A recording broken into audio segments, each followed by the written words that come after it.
হ্যাঁ হ্যাঁ, তোমরা ঠিকই শুনেছো। তোমাদের ছোট্ট লিটল গোল্ডের হাতেখড়ি উপলক্ষে স্বর্গ থেকে যেন স্বয়ং দেবী বৈষ্ণবী নেমে এসছে।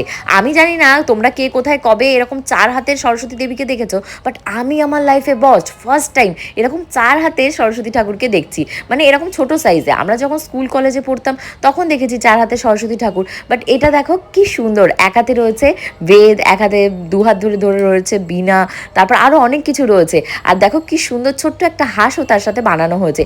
এটা কিন্তু শুধু ঘোলা থেকে একজনকে অর্ডার দিয়ে লিটিল গোল্ডের জন্য বানিয়ে আনা হয়েছে। শুধু কিন্তু একটা সরস্বতী ঠাকুর নয়, লিটিল গোল্ডের এবার কিন্তু জোড়া সরস্বতী ঠাকুরের পুজো হচ্ছে।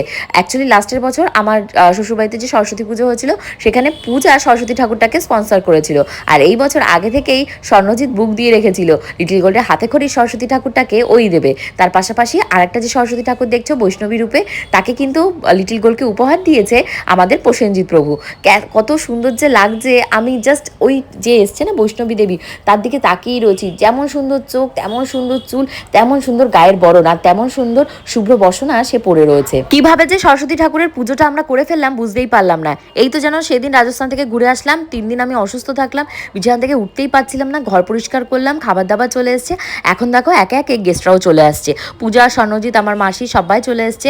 এখনই প্রভুরাও ঢুকে গেছে আর পুজোতে বসেও পড়বে। পুজোর আয়োজন কিন্তু এবছর সরস্বতী পুজোতে আমাকে কোনো কাজে লাগানো হয়নি, সমস্তটাই কিন্তু প্রসেনজিৎ প্রভু এবং যে মহাবীর প্রভু লিটিল গোল্ডের হাতে খড়ি দিয়েছে সে এবং তার শিষ্য দুজন মিলেই করেছে। কি সুন্দর করে ফল বানানো হয়েছে, নৈবেদ্য বানানো হয়েছে, আমার ছোট ননদ সমস্তটা অ্যারেঞ্জমেন্ট করেছে। আগে যখন আমি ব্যাচেলার ছিলাম বা যখন বিয়ে হয়নি তখন জানো তো সরস্বতী পুজো মানে একটা এক্সাইটিং ব্যাপার থাকতো। সারাটা বছর ওয়েট করে থাকা হতো মায়ের আলমারি থেকে কবে যে ওই শাড়িটা পরবো, আর পরে খুব সুন্দর করে সরস্বতী ঠাকুর মানে সরস্বতী ঠাকুরের মতো সেজে ঘুরতে বেরিয়ে যাব।